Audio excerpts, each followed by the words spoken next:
Hey, Shalom. All praises unto Yahweh Hashem Yahushai. Double honors to the apostles of GMS and honest Jew brothers that be pushing this truth in sincerity throughout the four corners of the earth.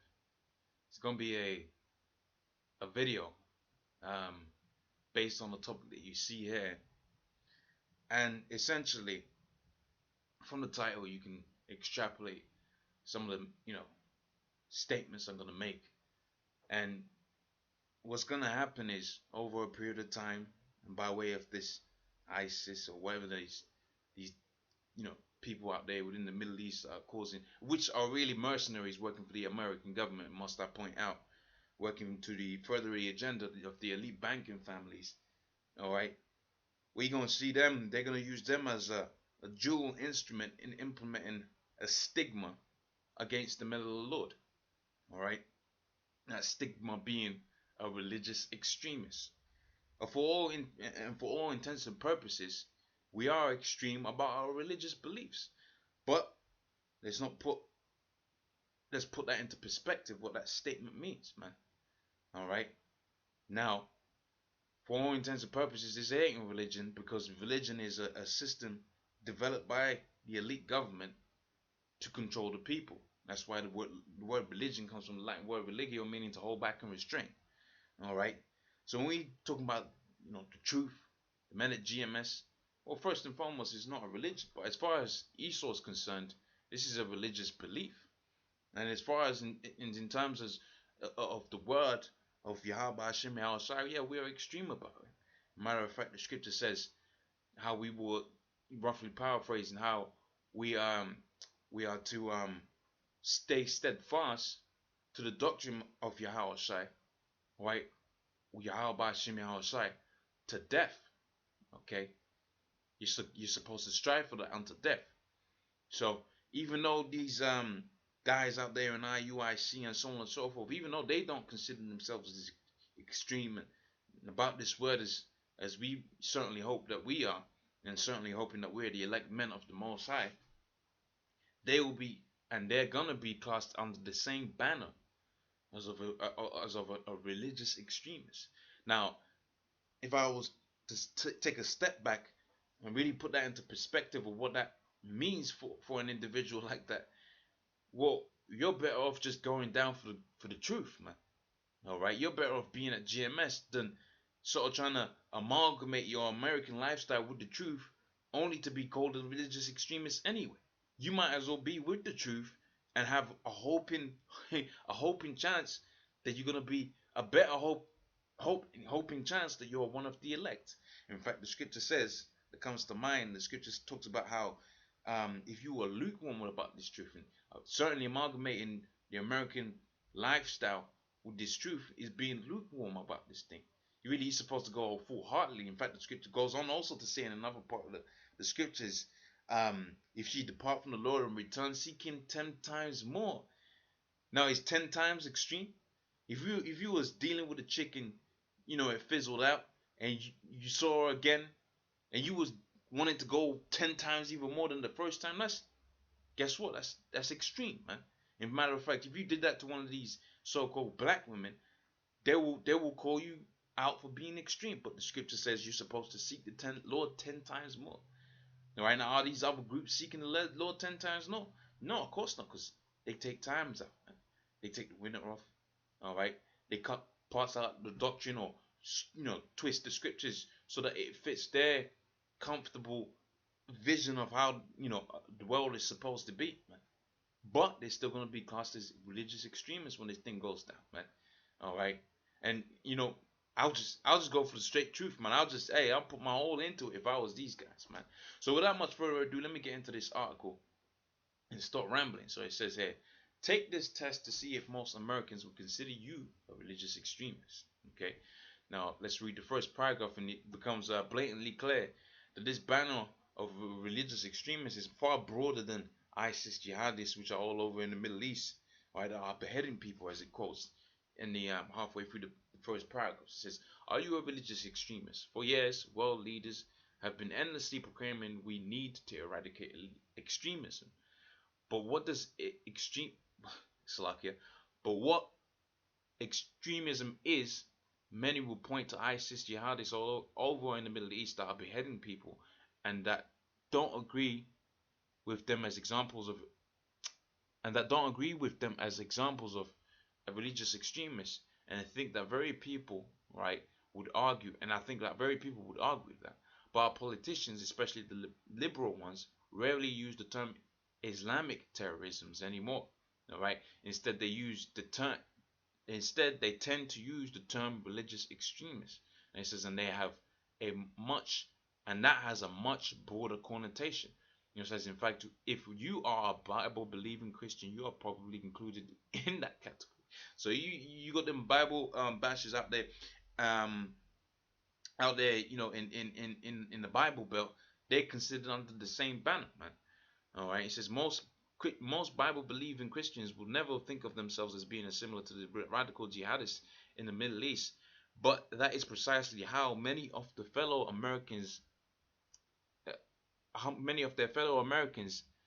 vary them. It says the Banner group has just released a shocking new study which found that 45% of all non-religious Americans believe that Christianity is extremism. All right, and it says the perception that the Christian faith is extreme is now firmly entrenched amongst the nation's non-Christians, which are starting first and foremost with the elite banking families, right all the way on down to some of them so-called lesser luminaries and so on and so forth, man. All right, see, if you're into the Bible, into the scriptures, even on the basic level, you're considered an extremist, man. And there's a good reason for that, because the scripture talks about how knowledge is power, man. Right? Matter of fact, the knowledge of the scriptures is considered one of the key elements in any kind of rulership, man. All right?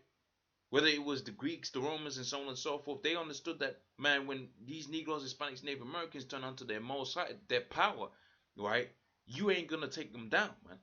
So it makes sense to take away the scriptures. It makes sense to consider the scriptures of the Bible and the following thereof as extreme, man. All right, as to put a bad connotation on that, man. But see, here's what's gonna happen, man. See, the men of the Lord's gonna stay steadfast in the word of Yahweh Shem Shai, man. See, that's where the true power of it lies in, man. All right, and the Most High is gonna return to save his elect, man. All right, and the two first is gonna be destroyed, but ultimately they're gonna come back on the other side. See, but that's what Esau's trying to slow down. All right, it says in the remaining, right, 4 in 10, 41% disagree only somewhat. Okay, all right, it says, so even non-Christians that are reluctant to fully label Christianity as extremist still harbor some hesitation and negative perception towards that religion. All right, excuse me. All right, it says even more troubling is what the study discovered about how general population views the specific religious activities, and there has been a tremendous shift in society and behaviors, right, that were considered to be completely mainstream a few decades ago are now considered to be extreme. So you pretty much get the gist. Now, the reason I really wanted to get on this is because now you got that vibration going forth out there in the world where you really gonna have the men of the Lord demonized, man. But see, I'm gonna pull out some scriptures that's gonna really, you want to ponder on these scriptures when that time comes. And if it's the Most High's will that you die for this thing, hey, that's an honorable death, man. Right? You see a lot of guys, you hear about it within the ghettos and so on and so forth. How this, that, and the third person got killed for what? For doing drugs, or for which a drug dealer ain't nothing but a witch. All right, or he got killed because he was sleeping with another man's woman. Those are dishonorable deaths. But this death that these scriptures talks about is an honorable death. Matter of fact, the scripture goes on to say, them that were them that died in your house are gonna be in them chariots first. I believe that's in the book of Thessalonians. I forget the exact word in the scripture, but you'll be sure to find that out with some digging, man. All right. So this is the book of Mark, the 13th chapter, and I'll go straight to the point, which is gonna be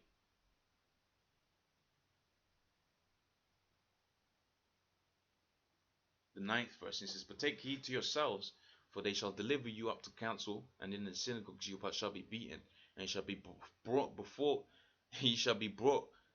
rulers and kings for my sake, for a testimony against them." It says the gospel must first be published amongst all nations. All right. So that's pretty much self-explanatory.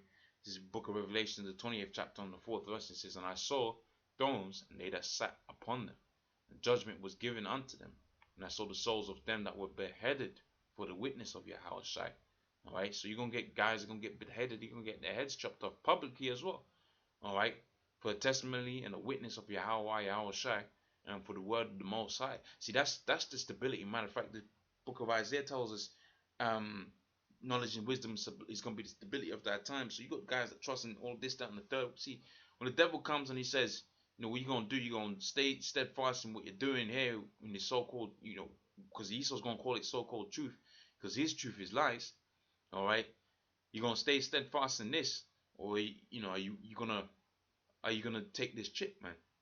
All right, it says beheaded for the witness of Yahushua and for the word of the Most High, and which had not worshipped the beast, neither his image, neither had received his mark upon his foreheads or in their hands, so left hand or the right hand. See, some guys get twisted up over that. And it says, and they lived and reigned with Yahushua 1,000 years. Okay, let's go to the next precept. This is the book of Matthew, the 7th chapter on the 17th. Matthew, the 7th chapter on the 13th verse, it says, "Enter ye at the straight gates. Wide is the gate, and broad is the way that leadeth to destruction." So the way that leadeth unto destruction is, hey, look, I ain't really dealing with these scriptures. I'm gonna go with the masses. We're gonna go party it out, and we're gonna have a damn good time. See, but the Lord ain't with that, man. The Lord said, "I'm gonna provide you with a time where you're gonna rejoice," and so on and so forth. As a matter of fact, the scripture says, "You shall have perfect rest," right? When we get onto the other side. So you go out there and you club, guess what? Spend a fortune. Now you gotta figure out how you're gonna get through the month, man. And I've seen too many dudes do that, man. I've seen too many guys do that, man. Alright? Live on noodles for a month, but pop the bottles out there and the champagne on a Friday night on that payday month, man. Which is not conducive. That don't really make no sense, man. But it's all for sure, But that's why we have the scriptures, so you can put things into perspective. That's why it says here, "Enter ye at the straight gate, for wide is the way for wide is the gate, and broad is the way that leadeth to destruction, and many there be which go thereat." Okay, we'll pull out the next scripture. This is the book of Revelation, it's the third chapter and the 10th verse. Is because thou hast kept the word of my patience, I'll also keep thee from the hour of temptation. So you're gonna keep this word. Guess what?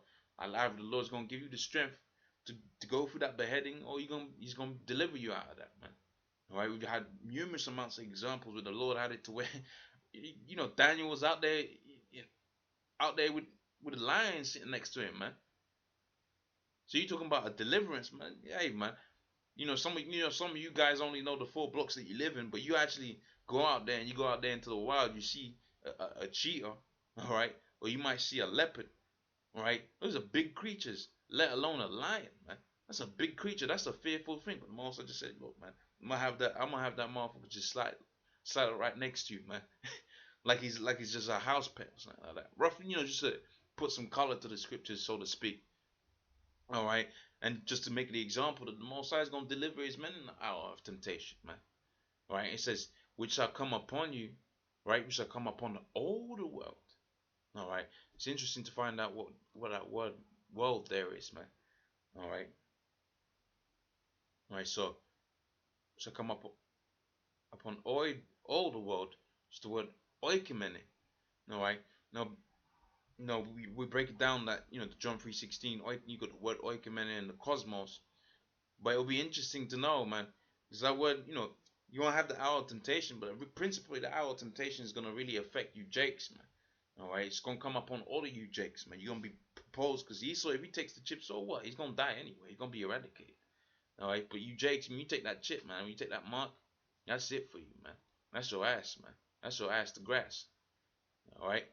So this is back in Revelation, the 3rd chapter and the 10th verse. It says, "We shall come upon all the world to try them that dwell upon the earth." Alright. This is Matthew the 10th chapter and the 38th verse. And see, he that taketh not his cross, which is not to be dismayed by, things of this nature, right? That's part of the cross, man.